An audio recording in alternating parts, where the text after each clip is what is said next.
ko po na sila ang susi sa mas mabuting kinabukasan. Mga teachers po. Hello mga kapuso, ako po si Rahil Birria. Ako naman po si Will Ashley. At ako naman po si Royce Cabrera. And this is the Keyword Interview!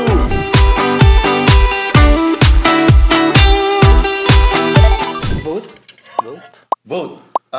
May sagwan. Isa ang pumapasok sa isip ko dito sa vote. Kasi pagkatapos namin gawin tong balota, talagang na-inspire ako bumoto. Kaya Bistro?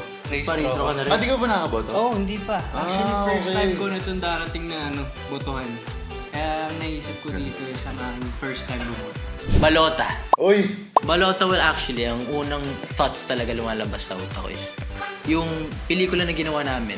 And malaking bagay po to dahil kundi dahil sa balota, it helped me a lot in a way na binuksan niya po yung isip ko sa maraming bagay. Yun yung pinapakita natin sa mga tao na yung kapangyarihan po natin na bumoto and mag-participate po sa mga campaign, sa pagsasalita, sa pag-speaking up. So, ayun po yung balota para sa akin.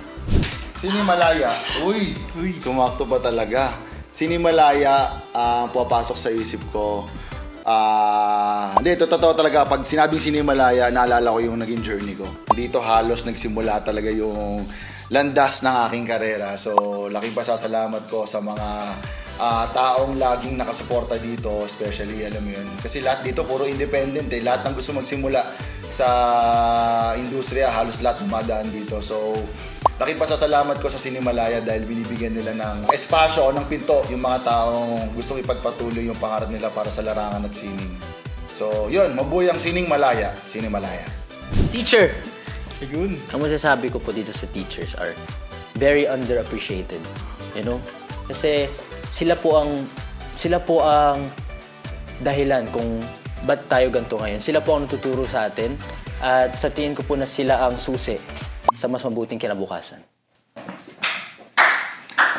Thank you.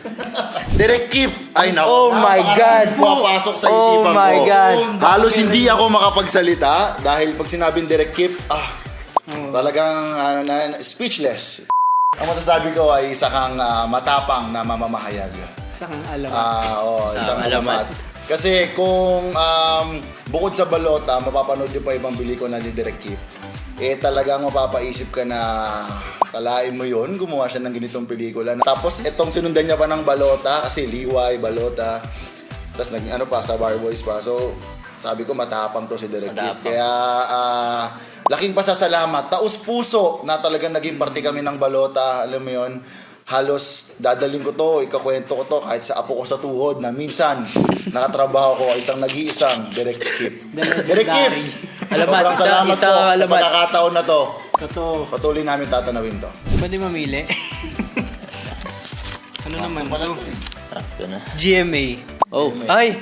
Ang naisip ko pag GMA, where my heart belongs. Loyalty! Sabi ko sa inyo, Loyalty! nasa GMA ako sa loob ng 10 taon. Kaya, Diba? ayan, loyalty. Loyalty. Diba? Ang nasa ng aking puso. Mano Ayan ni na. Pera. Ayan. Grabe. Alam mo ba pupunta sa akin yung mga talagang taong sobrang, alam mo yun, nagbibigay inspirasyon at motivation. Hindi, si Miss Maran Rivera, I mean, as an artist, quality talaga. So, laking pasasalamat ko rin na nabigyan ako ng oportunidad na makatrabaho si Miss Maran Rivera. Noon pa man, nakikita ko na si Miss Maran and sabi ko someday sana makawork ko siya. And mas iba pa pala sa off-cam kapag katrabaho mo si Miss Marian. Parang yung alaga niya sa'yo sa pelikulan, sa balota, yung alaga niyang ganun sa inyo, di ba? Parang ganun din yung alaga niya sa amin. Exactly. Laging may mapafudang. Oh. So, talagang tiba-tiba kami sa set. Tsaka sobrang wise niya, no? Oo. Sobra. Sabi ko Ang dami niyang mga kwento sa atin lagi, tapos kung paano siya nag-grow up sa industry, tapos parang inaano niya. Wala ako dun eh, kayo lang. Ay. kami, kumbaga, nandito na sa atin. Nandito. Kami, di ba? Marian Rivera. Tayo pag ganun Rivera. lang. Mamaya pag may chance po magkwentuhan tayo. Ay, sorry. Ngayon, saludo po kami kay Miss Marian. Yeah, talagang mahusay. And then, ano siyang best actress? Alam niyo guys, share ko lang ako, medyo nakakailan na rin kasi ako sa Sinimalaya. So kahit paano may idea na ako sa loob ng mga nangyayari. Sobrang hirap manalo ng Balanghay Award. Manominate grateful ka na doon. Manalo, parang loto na yun eh. Kasi yung jury sa Sinimalaya, mga international yan eh. Balito ko, Bangladesh yung isa, tsaka Germany, no? Oo, yun, di Parang ba? mahirap talaga. Nabalitaan nyo. And hindi siya yung basta-basta na parang, uy, kakilala ko, bet ko. Hindi siya ganun eh. So, mga kapatid, dito sa Sinimalaya, kapag talagang may pinatunayan ka, ibibigay sa'yo yung karapat-dapat. Tama diba? ka, Oo. Hindi to sa palakasan or kung sino man kilala mo sa loob. Kita talaga yung Diba? galing. Oo, depende to sa kung paano mo pinakita yung angking malas mo sa pelikulang ibinigay mo. Tama. Di ba? Yeah. So, Yun, yun, so, kaya, congrats. Congrats. Yan. Deserve mo yan. Congrats. Kung gusto niyo po makita kung gano'n siya kagaling, panoorin niyo po yung balota. Mismo. Diba? Tama ka dyan. Panoorin niyo yung balota. Malapit na. Malapit Kailan?